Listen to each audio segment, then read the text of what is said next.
दोस्तों सभी को मेरा राम राम। आज हम जानेंगे भविष्य मालिका के बारे में। भविष्य मालिका क्या है, क्या नहीं है। भविष्य मालिका सच है या श्राप है।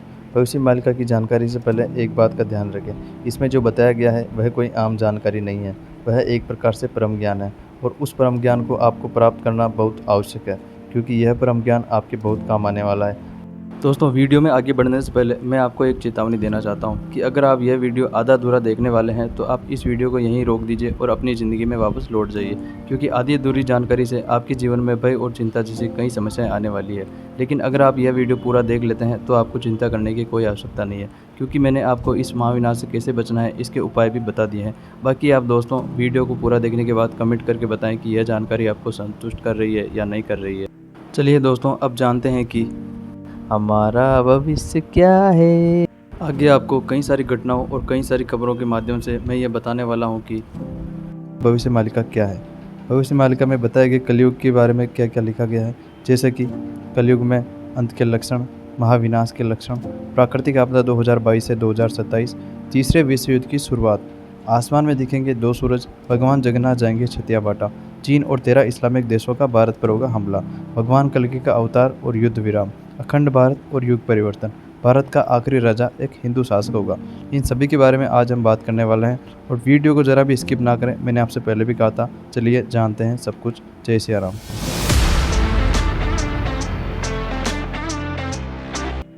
कलयुग में जाने से पहले एक बार भविष्य मालिका के बारे में जान लेते हैं।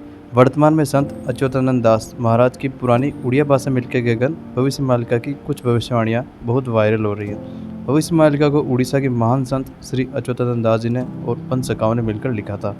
दोस्तों वैसे तो इस दुनिया में भविष्य बताने वाले कई सारे ग्रंथ हैं और कई सारे ऐसे व्यक्ति भी हैं जो कि भविष्य बताते हैं, लेकिन जब भविष्य मालिका की बात आती है तो भविष्य मालिका में लिखी गई कई सारी भविष्यवाणियां सत्य हो चुकी है। इसके प्रमाण हमें वर्तमान में मिल चुके हैं। साथ ही दोस्तों कई सारी ऐसी घटनाएं हैं जिनके माध्यम से मैं आपको आगे बताने वाला हूं, आप खुद निर्णय कर लीजिएगा। आज से लगभग 500 साल पहले यानी 16वीं सदी में उड़ीसा में 5 महान संत हुए थे, जिनके नाम है संत अच्युतानंद दास जी, संत आनंद दास जी, संत जसोबंता दास जी, संत जगन्नाथ दास जी और संत बलराम दास जी। इन समकालीन संतों को पंचसखा नाम से जाना जाता है। दोस्तों इन सभी संतों ने मिलकर उड़ीसा में आध्यात्मिक साहित्य को एक नया रूप दिया था। चलिए अब जानते हैं संत श्री अच्युतानंद दास जी के बारे में कुछ रोचक बातें। इन्हीं संतों में से जो एक संत अच्युतानंद दास जी थे, उनके पास भूतकाल, भविष्यकाल और वर्तमान काल तीनों को देख लेने की अद्भुत शक्ति थी। इन्हीं संतों ने भविष्य मालिका की रचना ताड़ के पत्रों पर की थी। भविष्य मालिका में कई सारी बड़ी भविष्यवाणियाँ की गई हैं, लेकिन जो सबसे ज़्यादा भविष्य मालिका के बारे में लिखा गया है वो 318 पुस्तकें श्री अच्युतानंद दास जी ने लिखी है। दोस्तों भविष्य मालिका की जो आगे की जो भविष्यवाणियाँ हैं उनको जानने से पहले एक बात का आप अवश्य ध्यान रखें कि जो संत श्री अच्युतानंद दास जी थे वह ईश्वर के परम भक्त थे। जी हाँ दोस्तों, वह ईश्वर के परम भक्त थे और इसीलिए उनके पास अद्भुत शक्तियाँ भी थी। अब अगर मैं आपसे बात करूँ कि भविष्य मालिका में जो घटनाएँ हैं वह सत्य है या नहीं, तो वर्तमान में और भूतकाल में बीते कुछ समय से जो घटनाएँ देखने को मिल रही हैं और जो लक्षण देखने को मिल रहे हैं, उनसे यह भविष्यवाणियाँ काफ़ी हद तक सच साबित होती हुई दिखाई दे रही है। इसके प्रमाण मैं आपको वीडियो में आगे देने वाला हूँ। बस इतना कहूँगा, वीडियो को स्किप मत करना और मेरी वीडियो में कोई दिक्कत आए तो कैप्शन पढ़ लेना। अब हम जानते हैं दोस्तों कि कलयुग के अंत का हमें किससे पता चलेगा। कलयुग के अंत के लक्षण कुछ इस प्रकार हैं। लोग ईश्वर को भूल जाएंगे और उनके खिलाफ बोलना शुरू कर देंगे। संसार में धर्म को मानने वाले लोग बहुत ही कम रह जाएंगे। समाज में बड़ों और अध्यापकों का सम्मान खत्म हो जाएगा। धर्म गुरु और बाबा लोगों को बेवकूफ़ बनाने का काम करेंगे। साथ ही फर्जी बाबाओं के हाथों लोगों को ठगे जाने की घटनाएं आम होती चली जाएंगी। कलयुग के अंत में लोग अपनी संस्कृति और सभ्यता को भूल जाएंगे। पुराने ज्ञान को महत्व देना ही छोड़ देंगे। लोग भ्रष्टाचार और अपराध के रास्ते धन कमाएंगे। भ्रष्टाचार के मामले बहुत ज़्यादा सामने आएंगे। अपराधी खुलेआम हथियार लेकर घूमेंगे और इनका इस्तेमाल भी करेंगे। स्त्री और पुरुष दोनों अनैतिक संबंध बनाएंगे और व्यभिचार को अपनाने लगेंगे।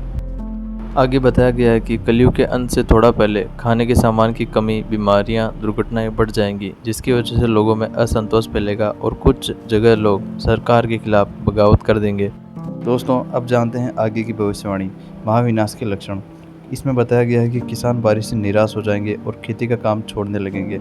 सूरज अपनी परोपकारिता छोड़कर दुनिया भर में गर्मी बढ़ा देगा। साइक्लोन की हवाएं बर्बादी फैलाएगी और लोग तेज हवाओं की आवाज़ से ही डर जाएंगे। जंगली जानवर और सांप जंगल छोड़कर गांवों और शहरों में हमला कर देंगे। इनकी जानकारी आपको न्यूज़ में मिलती रहेगी। इसके बाद भविष्य मालिका बताती है दोस्तों कि भगवान जगन्नाथ का अपमान होगा और मंदिर का झंडा कई बार नीचे गिरेगा। भगवान पुरी मंदिर का बड़ा पत्थर नीचे गिरेगा और मंदिर का झंडा भी गिरेगा। त्रिदेव के ऊपर जो कपड़ा है उसमें आग लग जाएगी, मंदिर की परंपराओं का अपमान होगा। उड़ीसा में पुरी के आखिरी राजा का नाम गजपति महाराज होगा। दोस्तों, मैं आपको अब कुछ घटनाएं बता रहा हूँ। ये घटनाएं आपको आपकी मोबाइल स्क्रीन पर दिखाई दे रही होंगी। आप खुद फैसला करें कि यह भविष्यवाणी सत्य है या नहीं। इसके अलावा भी कई सारी घटनाएं हैं जो कि आपको न्यूज़ में देखने को मिल जाएंगी। साथ ही दोस्तों, जगन्नाथपुरी में जो मंदिर है उसके ऊपर जो झंडा है उसमें आग लगने की घटनाएं, वहाँ से पत्थर नीचे गिरने की घटनाएं, ऐसी भी कई सारी खबरें हैं जो आपको न्यूज़ में देखने को मिल जाएंगी। तो दोस्तों, आप स्वयं फैसला करें।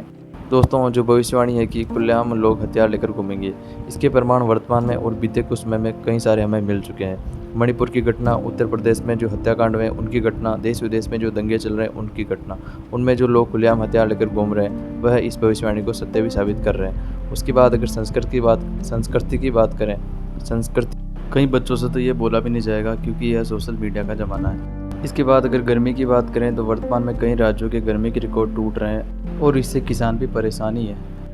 अब अगर बात करें फर्जी बाबाओं की, तो यार बहुत सारे फर्जी बाबा हैं इस दुनिया में बहुत ही सारे हैं। तो यार कई सारी घटना है यार, अब ज़्यादा नहीं। दोस्तों, मैं बस इतना कहूँगा कि आप न्यूज़ देखते रहिए, बाकी और सब समझ जाएंगे। आगे बताया गया है कि उड़ीसा में तूफान आएगा, पुरी के भगवान जगन्नाथ मंदिर कल्पवृक्ष यानी पवित्र बरगद का पेड़ टूट जाएगा। इसके बाद दुनिया में लोगों के मरने का सिलसिला शुरू हो जाएगा। भारत का आखिरी राजा यानी पंत प्रधान एक शक्तिशाली हिंदू शासक होगा। इतना ही नहीं, नई नई बीमारियां फैलेगी और उनका डॉक्टर के पास भी कोई इलाज नहीं होगा। महामारी की वजह से लाखों की तादाद में लोग अपनी जान से हाथ धो बैठेंगे। लोग अंतिम संस्कार करते करते थक जाएंगे और कई सब तो घर में ही पड़े रह जाएंगे। दुनिया भर के लोगों का दिमाग अशांत रहेगा। दवाइयों से महामारी रोकने के बजाय और बढ़ जाएगी। अब हम बात करते हैं प्राकृतिक आपदा 2022 से 2027 के बीच में मचाएगी तबाही।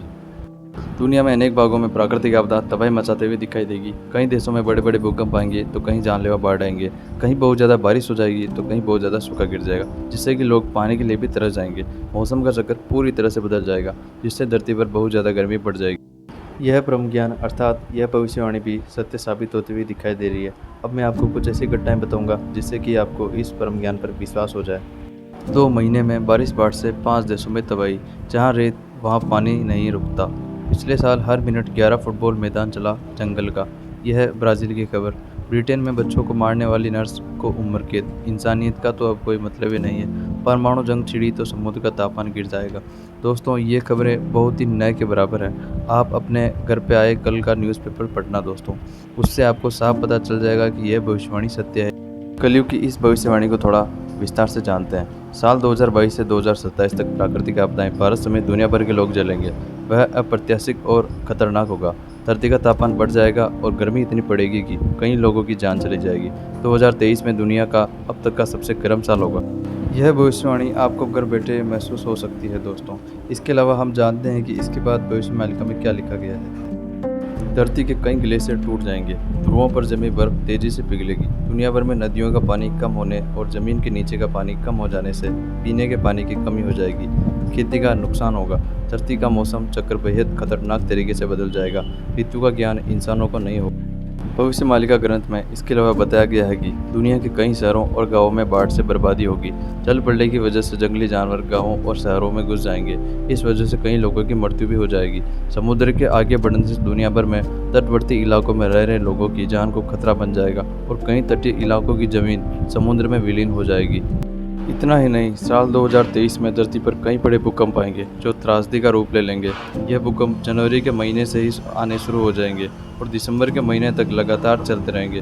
भूकंप की वजह से जान माल का बड़ा नुकसान देखने को मिलेगा। दुनिया भर में कई चक्रवाती तूफान आएंगे। यह तूफान पहले के किसी भी साल की तुलना में न केवल तेज होंगे बल्कि इनकी संख्या भी ज़्यादा होगी। दोस्तों, भविष्यमालिका की इस भविष्यवाणी के तो कोई प्रूफ देने की ज़रूरत ही नहीं है, परंतु फिर भी मैं आपको कुछ ऐसी घटनाएं बता देता हूं। जैसे कि फ़िलहाल मोरक्को में एक बहुत तेज़ भूकंप आया है जिसकी आपने न्यूज़ सुनी होगी। यूएस अलास्का में भूकंप के झटके महसूस किए गए। भारत में राजस्थान में भूकंप के झटके महसूस किए गए। चीन के दक्षिणी तट से टकराया साओला तूफान, इसकी रफ्तार है 160 किलोमीटर प्रति घंटा। चक्रवाती तूफान के कहर से बचा कैलिफोर्निया। 1939 के बाद सबसे तेज़ ये भीषण बाढ़ है। नौकरी की तैयारी छोड़ तबाह खेतों में जुटी बेटी। 20 से ज़्यादा जिलों में सूखे की बर्बादी। दोस्तों, आप देख रहे होंगे कि ये इतनी सारी घटनाएं हो रही है तो ये सब भविष्यवाणियाँ सत्य हो रही है। ये इतनी ही घटनाएं नहीं हो रही है, कई सारी प्राकृतिक आपदाएं देश विदेश में देखने को मिल रही है, जिसमें जंगल में आग लगना, बाढ़ आना, चक्रवात आना, भूकंप आना, ऐसी कई सारी घटनाएं हैं जो रोज़ किसी ना किसी न्यूज़ चैनल पे तो आपको देखने को मिलेगी। तो अब इसके बारे में ज़्यादा मैं बात नहीं करूँगा, हम बढ़ते हैं आगे की भविष्यवाणी की ओर। दुनिया के कई छोटे बड़े जंगलों में आग लग जाएगी। यह आग इतनी भीषण होगी कि पर्यावरण का संतुलन ही बिगड़ जाएगा। दुनिया भर के जंगलों में हर साल भीषण आग लगने की घटनाएं आम होती चली जाएंगी। दोस्तों, भविष्य में अलका की यह भविष्यवाणी भी कहीं हद तक सच साबित हो रही है, क्योंकि अमेरिका में, कनाडा में, ब्राज़ील में, या फिर हम बात कर लें न्यूयॉर्क में, या फिर हम बात कर लें क्यूबेक जैसे शहर में, इन शहरों में दोस्तों यह घटनाएं आम होती चली जा रही है। मैंने आपको बताया था कि ब्राज़ील के अंदर हर मिनट 11 फुटबॉल बराबर मैदान जंगल का साफ हो रहा है। तो दोस्तों, आप सोच लीजिए कि यह भविष्यवाणी किस हद तक सत्य साबित हो रही है। अब हम बात करने वाले हैं तीसरे विश्व युद्ध की। उससे पहले मैं आपको दैनिक भास्कर की एक रिपोर्ट बताता हूँ दोस्तों। हिरोशिमा और नागासाकी में हुए परमाणु हमले का असर आज भी वहां के लोगों पर दिखता है। 1945 में हिरोशिमा पर गिरे न्यूक्लियर बम ने लगभग 80,000 लोगों की जान ले ली थी। वहीं साल के अंत तक रेडिएशन की वजह से 1,40,000 लोगों की मौत हो गई थी। अब साइंटिस्ट का कहना है कि अगर परमाणु बम आज के समय में किसी भी देश पर गिराए गए तो पिछली बार की तुलना में कई गुना ज्यादा तबाही होगी, जिसका असर क्लाइमेट पर भी देखने को मिलेगा। हिरोशिमा पर हुए हमले के 40 साल बाद 1982 में 2 साइंटिस्ट ने अपनी रिपोर्ट में ये दावा किया था कि अगर न्यूक्लियर वॉर शुरू होता है तो इससे धुएं का एक ऐसा बादल बनेगा जो सूरज की किरणों को रोकेगा और पृथ्वी पर धूप आना पूरी तरह से रुक जाएगी। धूप न आने से पृथ्वी का तापमान बढ़ जाएगा। ये पूरी घटना न्यूक्लियर विंटर कहलाएगी। इससे फसलें और सिविलाइजेशन खत्म हो जाएंगे। वहीं 1980 के दशक में साइंटिस्ट ने न्यूक्लियर विंटर थ्योरी को लेकर क्लाइमेट का एक मॉडल पेश किया था, जिसके मुताबिक न्यूक्लियर वॉर होने पर ग्लोबल टेम्परेचर 10 साल में करीब 10 डिग्री सेल्सियस तक कम हो जाएगा। साइंटिस्ट की माने तो अगर रूस और अमेरिका के बीच परमाणु जंग छिड़ी तो न्यूक्लियर विंटर तो आएगा ही, इसी के साथ समुद्र का तापमान गिर जाएगा, यानी समुद्र इतने ठंडे हो जाएंगे कि दुनिया न्यूक्लियर आइस एज में पहुंच जाएगी। वहीं अगर भारत और पाकिस्तान के बीच परमाणु जंग छिड़ती है तो करीब 13 करोड़ लोगों की मौत हो सकती है। इधर 24 फरवरी 2022 में शुरू हुए यूक्रेन और रूस की जंग ने दुनिया पर परमाणु हमलों का खतरा और भी बढ़ा दिया है। हालांकि साइंटिस्ट का मानना है कि न्यूक्लियर विंटर थ्योरी परमाणु जंग को रोकने में काफी मददगार रहेगी। Bureau report. दोस्तों, दैनिक भास्कर की यह रिपोर्ट विज्ञान ने प्रस्तुत की है और उन्होंने बता दिया है कि अगर परमाणु हथियारों का इस्तेमाल वर्तमान में हुआ तो हमें क्या क्या नुकसान देखने को मिलेंगे। मैं आपको बता दूं कि जब तीसरे विश्व युद्ध की शुरुआत होगी तो परमाणु हथियारों का इस्तेमाल भी होगा। यह भविष्यवाणी में हमें बता दिया गया है। और मैं आपको यह भी बता दूँ कि जब परमाणु हथियारों का इस्तेमाल होगा तब 7 दिन और 7 रात तक अंधेरा रहेगा। जी हाँ दोस्तों, यह भी भविष्यवाणी में बता दिया गया है, लेकिन लोग इससे संतुष्ट नहीं होते, इसलिए मैंने आपको यह रिपोर्ट बताई है ताकि आप संतुष्ट हो जाएं। तीसरे विश्व युद्ध की इस भविष्यवाणी को अब जरा हम थोड़ा और खुलकर देखते हैं। इसमें बताया गया है कि जब शनि कुंभ राशि में प्रवेश करेगा तब तीसरे विश्व युद्ध की शुरुआत हो जाएगी। मैं आपको बता दूं कि 2024 में नवंबर के महीने में शनि कुंभ राशि में प्रवेश कर रहा है। इसके अलावा बताया गया है कि यह विश्व युद्ध महान शक्तिशाली देशों के बीच में होगा तथा यह विश्व युद्ध 6 साल और 6 महीने तक चलेगा। भारत इसमें आखिरी के 13 महीनों में शामिल होगा। यह विश्व युद्ध भूखमरी, धार्मिक कट्टरता और खाद्य पदार्थों की कमी के कारण होगा तथा इसमें परमाणु हथियारों का इस्तेमाल होगा और कई सारे लोगों की मृत्यु हो जाएगी। अब आगे बढ़ते हैं और जानते हैं कि आसमान में कैसे दिखेंगे 2 सूरज और कब दिखेंगे 2 सूरज। यह जान लीजिए कि आसमान में 2 सूरज जैसा सिर्फ आभास होगा। एक तो सूरज होगा और दूसरा आसमानी चमकती कोई वस्तु। यह चमकती वस्तु कोई और नहीं बल्कि या तो उल्कापिंड या फिर कोई धूमकेतु हो सकती है। भविष्यवाणी कहती है कि धूमकेतु तब गिरेगा जब भारत में वियुद्ध चल रहा होगा। धरती पर उल्कापिंड एक भयानक घटना होगी। जब यह उल्कापिंड दिन के समय में हिंद महासागर बंगाल की खाड़ी में गिरेगा तब इससे एक बड़ी सुनामी आएगी और सुनामी में उड़ीसा के 6 जिले जलमग्न हो जाएंगे। इस भविष्यवाणी को सच साबित करने के लिए दोस्तों मुझे ज़्यादा मेहनत करनी नहीं पड़ेगी, क्योंकि बीते कुछ सालों में जो उल्कापिंड हमारी पृथ्वी से टकराए हैं उनकी गिनती करने अगर हम बैठें तो हमें विश्वास हो जाएगा कि आगे भी ऐसी कई सारी घटनाएं होने वाली है। स्क्रीन के पे आप देख लीजिए, विज्ञान ने हमें खुद बताया है कि कितने सारे उल्कापिंड किस किस तारीख को किस जगह पे टकराए हैं। तो दोस्तों, यह कोई आम बात नहीं है कि इतने सारे उल्कापिंड एक साथ हमारी पृथ्वी से टकरा रहे हैं और बीते ही कुछ सालों में, ज़्यादा समय भी नहीं लग रहा है दोस्तों, 1-1, 2-2 महीने के अंदर उल्कापिंड हमारी पृथ्वी से टकरा रहे हैं। आपको शायद ये जानकारी नहीं होगी क्योंकि हम इनके बारे में जानने को उत्सुक ही नहीं है, लेकिन मैं आपके लिए लेके आया हूँ क्योंकि हम विज्ञान पर ज़्यादा भरोसा करने लग गए हैं। लेकिन भविष्यवाणी की जो भविष्यवाणियाँ हैं वह कहीं हद तक सच होने वाली है दोस्तों, विश्वास कीजिए। एक और बात दोस्तों, यह जानकारी अपने चाहने वालों के साथ अवश्य शेयर क्योंकि मैं आपके लिए यह वीडियो सिर्फ इसलिए लेके आया हूँ ताकि आपको आने वाले महाविनाश के बारे में बता सकूँ और आपको आने वाले महाविनाश से बचा सकूं। तो आप भी अपने चाहने वाले जिस चाहने वाले को आप बचाना चाहते हैं आने वाले महाविनाश से, उसको यह जानकारी ज़रूर शेयर करें। अब हम आगे की भविष्यवाणी की बात करते हैं दोस्तों। अब हम जानते हैं दोस्तों कि भगवान जगन्नाथ कब जाएंगे छतिया बाटा। संत अच्युतानंद दास जी कहते हैं कि सुनामी के कारण पुरी में भगवान जगन्नाथ मंदिर की 22वीं सीढ़ी तक पानी आ जाएगा। इस पानी में समुद्री मछलियां भी होंगी और ये लहरें श्री मंदिर के नील चक्र के ऊपर से निकल जाएंगी। इसलिए उड़ीसा में भगवान जगन्नाथ को उनके भक्तजन पुरी से जाजपुर जिले में कटक से 30 किलोमीटर दूर छतिया बाटा ले जाएंगे। भविष्य मालिका में यह भी बताया गया है कि यह घटना तब होगी जब भारत में विश्व युद्ध चल रहा होगा और भारत भीषण विश्व युद्ध कर रहा होगा, उसी वक्त यह घटना होगी। चलिए अब हम जानते हैं भविष्य मालिका की अगली भविष्यवाणी को। चीन और 13 इस्लामिक देशों का भारत पर होगा हमला, इस बारे में विस्तार से आपको बताया जाएगा। संत अच्युतानंद दास जी भविष्य मालिका में कहते हैं कि जब शनि मीन राशि में प्रवेश करेगा उसी समय दुनिया तीसरे विश्व युद्ध का विनाश झेलेगी। 29 मार्च 2025 से 23 फरवरी 2028 तक कभी मार्गी और कभी वक्री होकर शनि मीन राशि में रहेंगे। इसी समय भारत में विश्व युद्ध शामिल हो जाएगा। इस युद्ध का मुख्य कारण होगा भारत को लूटने का और साजिश करने का। संत श्री अच्युतानंद दास जी कहते हैं कि भारत में एक समय ऐसा आएगा जब भारत धार्मिक आंतरिक समस्याओं से जूझ रहा होगा और तब भारत में मिलिट्री शासन लगा होगा। तभी चीन और पाकिस्तान अपने देश की हालत सुधारने के लिए भारत पर हमला करने की योजना बनाएंगे। तभी चीन हमेशा की तरह खतरनाक साजिश रचेगा और पाकिस्तान सहित अन्य 13 इस्लामिक देश भारत को धार्मिक आधार पर भारत के विरोध में लाने के लिए सफल हो जाए। दोस्तों, एक बात का हमेशा ध्यान रखना, भारत देश एक बहुत ही शक्तिशाली और एक बहुत ही पवित्र देश है। भारत के पास जो है वह इस दुनिया में और किसी देश के पास नहीं है। इसीलिए मुगलों ने, अंग्रेज़ों ने और न जाने कितने कायरों ने भारत को अपना गुलाम बनाने की कोशिश की, लेकिन अंत में भारत ने उनको मुंह तोड़ जवाब दिया है और उनको अपने घर लौटा दिया है। इस बार भी कुछ ऐसा ही होने वाला है। हमारे भारत की वीर सेना सटीक रणनीति के तहत बहुत ही शीघ्र दुश्मन देशों पर शक्तिशाली हमला करेगी, जिससे कि दुश्मन देशों में हाहाकार मच जाएगा और वह केवल एक दूसरे के ही भरोसे रह जाएंगे। इस तरह हमारा भारत इस युद्ध को जीत लेगा। आगे की भविष्यवाणी है कि न केवल भारत युद्ध जीत लेगा बल्कि अखंड भारत का निर्माण करेगा। अखंड भारत का निर्माण करेगा दोस्तों, यह भविष्यवाणी तो हर भारत प्रेमी के लिए गर्व महसूस कराने वाली है। इसीलिए इसके लिए एक लाइक और एक सब्सक्राइब अवश्य करें। अब जानते हैं युद्ध के बाद भविष्य मालिका में क्या लिखा गया है। चीन के कई टुकड़े हो जाएंगे और बचे 12 इस्लामिक देश वो तो अपना अस्तित्व ही खो देंगे, वह भारत के आगे सरेंडर कर देंगे और बचा पाकिस्तान हर बार की तरह भारत के आगे माफ़ी मांगेगा और भारत में शामिल होने की मांग करेगा। इस तरह पाकिस्तान का नामो निशान ही मिट जाएगा और वह अखंड भारत का हिस्सा बन जाएगा। एक बात का ध्यान रखें दोस्तों कि भारत पहले 5 साल और 5 महीने तक तीसरे विश्व युद्ध में शामिल नहीं होगा। जब भारत पर हमला होगा तब आखिरी के 13 महीनों में भारत युद्ध करेगा। इसी समय भारत में मिलिट्री शासन लगेगा। अब आप समझ गए होंगे कि भारत में जो मिलिट्री शासन लगेगा उसी की वजह से दूसरे देश भारत पर हमला कर पाएंगे। अब बात करें दोस्तों कि यह भविष्यवाणियाँ सच हैं या झूठ, तो अब हम बात कर लेते हैं पहले तीसरे विश्व युद्ध की भविष्यवाणी के बारे में। आपको मैंने पहले ही बताया है कि रूस और यूक्रेन का युद्ध जब से शुरू हुआ है, तीसरा विश्व युद्ध तभी से शुरू हो चुका है। बस आप धीरे धीरे ये देखिए कि कौन कौन से बड़े देश उसमें शामिल होंगे और आप देखेंगे कि यह युद्ध भीषण विश्व युद्ध में तब्दील हो चुका है। अब अगर दोस्तों भविष्य मालिका की भारत पर हमला होने वाली भविष्यवाणी की बात करें तो इसमें मैं आपको सिर्फ इतना कहूँगा कि भविष्य मालिका में लिख दिया गया है कि जब तीसरा विश्व युद्ध शुरू हो जाएगा तब चीन और पाकिस्तान जैसे कई बड़े बड़े देश, इस्लामिक देश भारत पर हमला करेंगे।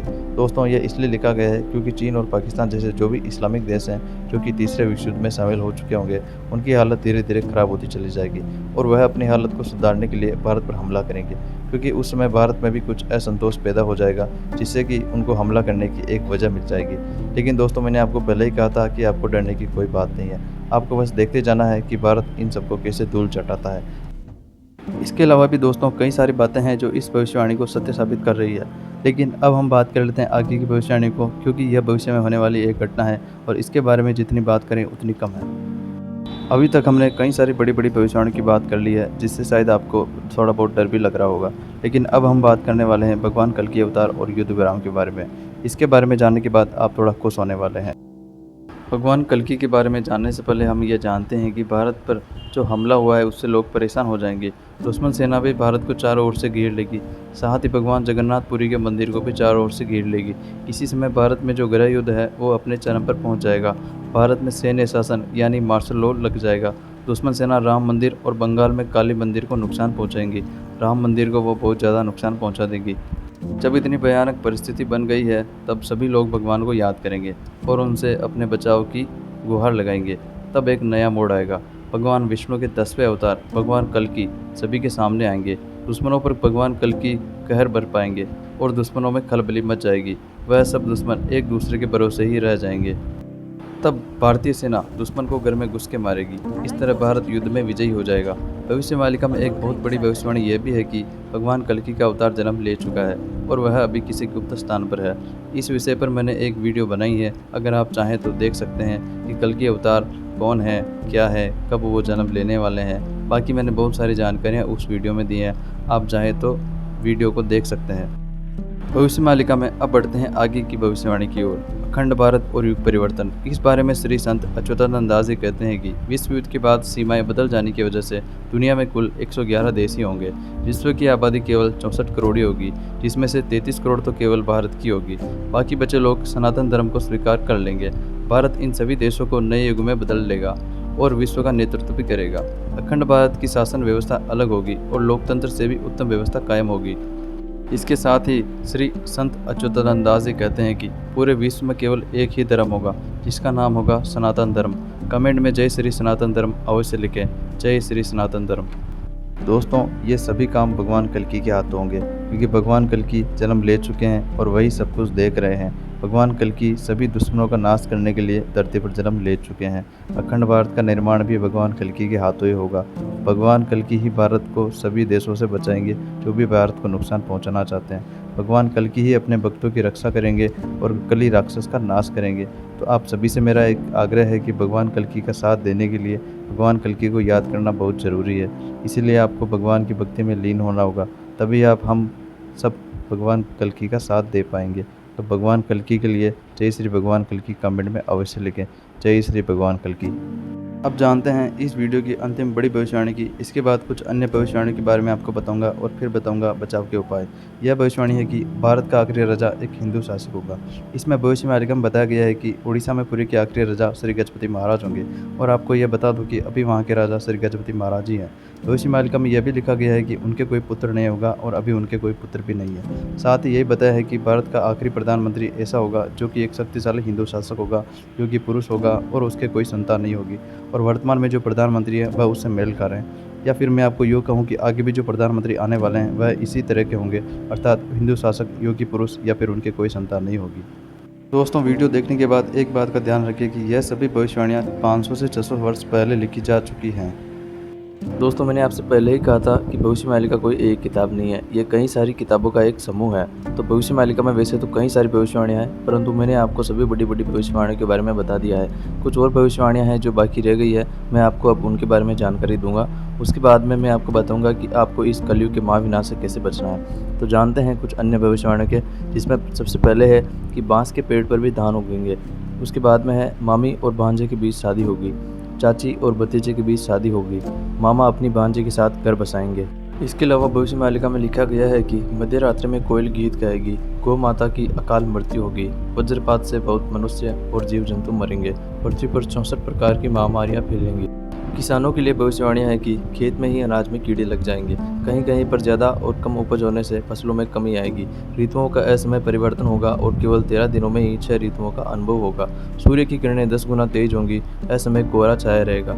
दोस्तों, ये सभी घटनाएं वर्तमान में आपको देखने को मिल रही होंगी। मैंने तो कई सारी घटनाओं का अनुभव कर लिया है और मुझे नहीं लगता कि आपने नहीं किया होगा। इसके अलावा भविष्य मालिका में पेड़ पौधों के बारे में बताया गया है कि असमय में आम के पेड़ में फूल आने लगेंगे, असमय में नीम के पेड़ में फल और फूल आने लगेंगे, अलग अलग वृक्ष में व्यतिक्रम होगा, अर्थात जो होना चाहिए उससे कुछ अलग होगा और फल और फूल आएंगे। अब हमारे देवी देवताओं के बारे में भविष्यवाणियाँ है कि देवी देवताओं के रहते हुए भी मंदिरों की सुरक्षा और देखरेख नहीं होगी, स्थान स्थान पर देवी देवताओं की पूजा नहीं की जाएगी। इन सब पाप कर्मों की वजह से देवी देवता गांव छोड़कर चले जाएंगे। अपना पेट पालने के लिए लोग गुरु परंपरा की शुरुआत करेंगे। ग्रह और नक्षत्र स्थिति के अनुरूप नहीं रहेंगे। 7 दिन और 7 रात तक सूर्य और चंद्रमा दिखाई नहीं देगा, जिससे कि अंधेरा रहेगा। अब बात कर लेते हैं भविष्य मालिका में लिखी गई एक अच्छी भविष्यवाणी के बारे में। इसमें लिखा गया है कि बाद के समय में भगवान कल्कि के द्वारा नया सूरज, नया चंद्रमा और नए नक्षत्रों की स्थापना की जाएगी। दोस्तों, अभी भविष्य मालिका की लगभग सभी भविष्यवाणियाँ मैंने आपको बता दी है और यथार्थ रूप से जो मैंने आपको घटनाएं बताई है, शायद आप उन सभी भविष्यवाणियों से संतुष्ट हुए होंगे। अब हम बात कर लेते हैं कि आपको इस महाविनाश से कैसे बचना है। यह सभी उपाय आपको बहुत कम सुनने को मिलेंगे, इसीलिए आपको इन सभी उपायों को अच्छी तरह से सुनना है और इन्हें पूरी कोशिश करनी है कि आप अपने जीवन में अपना सकें, ताकि आप इस महाविनाश के डर से मुक्त हो सकें। उपाय नंबर 1 है दोस्तों, भगवान की भक्ति। जी हाँ, भगवान की भक्ति से ही हम इस महाविनाश से बच सकते हैं। भगवान के अलावा और कोई नहीं है जो हमें इस महाविनाश से बचा सकता है। और सच मानिए तो भगवान की भक्ति सिर्फ महाविनाश से बचने के लिए नहीं, बल्कि उन्हें पाने के लिए कीजिए, ताकि आपका जीवन सार्थक बन सके। ईश्वर ही सत्य है। इसके बाद हम कुछ और उपाय के बारे में बात करेंगे, तो उनके बारे में बात कर लेते हैं। मैं आपको कुल 3 उपाय बताने वाला हूं दोस्तों। पहला उपाय मैंने आपको बता दिया है। दूसरा उपाय यह है कि श्रीमद् भागवत पुराण। जी हाँ, श्रीमद् भागवत पुराण को पढ़कर भी आप इस महाविनाश से बच सकते हैं, क्योंकि उसमें जो परम ज्ञान लिखा गया है उसकी अनुभूति से ही यह महाविनाश आपके जीवन से दूर हो जाएगा और स्वयं भगवान आपकी रक्षा करेंगे। यह भी सत्य है दोस्तों। यह जो मैं आपको उपाय बता रहा हूँ, यह एकदम सार्थक उपाय है और एकदम सहज उपाय है। आप इनका इस्तेमाल करके, इनका उपयोग अपने जीवन में करके इस महाविनाश से बच सकते हैं। इन उपायों को अपने जीवन में करते वक्त एक बात का ध्यान रखें दोस्तों, कि आपको अच्छे विचार और अच्छे कर्म अपने साथ रखना है, तभी यह उपाय आपके लिए लाभदायक साबित होंगे। आगे हम तीसरे उपाय की बात कर लेते हैं दोस्तों, जिसका नाम है त्रिकाल संध्या या त्रिसंध्या काल। आपको यह अपने जीवन में अवश्य अपनाना चाहिए दोस्तों, क्योंकि यह सबसे उत्तम है। इसमें बताया गया है कि प्रातःकाल सूर्योदय से 10 मिनट पहले का समय और 10 मिनट बाद का समय, तथा दोपहर के 12 बजे से 10 मिनट पहले का समय और 10 मिनट बाद का समय, तथा सूर्यास्त से 10 मिनट पहले का समय और 10 मिनट बाद का समय, जिसे हम कहते हैं संधि काल का समय। इस समय ईड़ा और पिंगला नाड़ी के बीच में जो सुषुम्ना नाड़ी होती है, जिसे कि हम आध्यात्म की नाड़ी भी कहते हैं, उसका मुख संधि काल में ऊर्ध्वगामी होने से इस समय प्राणायाम जप ध्यान करने से सहज में ज़्यादा लाभ होता है। अगर आप यह उपाय अपना रहे हैं दोस्तों, तो एक बात का अवश्य ध्यान रखें इस उपाय के अंदर, कि हमें सुबह, दोपहर एवं साय इन तीनों समय संध्या करनी चाहिए। त्रिकाल संध्या करने वालों को अमिट पुण्य पुत्र प्राप्त होता है। त्रिकाल संध्या में प्राणायाम जप ध्यान का समावेश होता है। इस समय महापुरुषों के सत्संग की कैसेट भी सुन सकते हैं। आध्यात्मिक उन्नति के लिए त्रिकाल संध्या का नियम बहुत उपयोगी है। त्रिकाल संध्या करने वालों को कभी भी रोजी रोटी की चिंता नहीं करनी पड़ती है। त्रिकाल संध्या करने से असाध्य रोग भी मिट जाते हैं। ओज, तेज, बुद्धि एवं जीवन शक्ति का विकास होता है। हमारे ऋषि मुनि एवं श्री राम या तथा श्री कृष्ण आदि भी त्रिकाल संध्या किया करते थे, इसलिए हमें भी त्रिकाल संध्या का नियम अवश्य लेना चाहिए। तो दोस्तों, त्रिकाल संध्या से होने वाले लाभ की आपको जानकारी हो चुकी है। तो दोस्तों, वीडियो के अंत में आपको एक और जानकारी मैं देना चाहता हूँ कि कलयुग खत्म हो चुका है और यह अभी युग संध्या का समय चल रहा है। जल्द ही भगवान कल्कि के द्वारा कली राक्षस का वध होगा और बाकी जितने भी पापी हैं इस धरती पर उन सब का वध हो जाएगा, जिन्होंने की प्रकृति को और धर्म को नुकसान पहुंचाया है। बाद में वो सतयुग का प्रारंभ करेंगे 2032 से।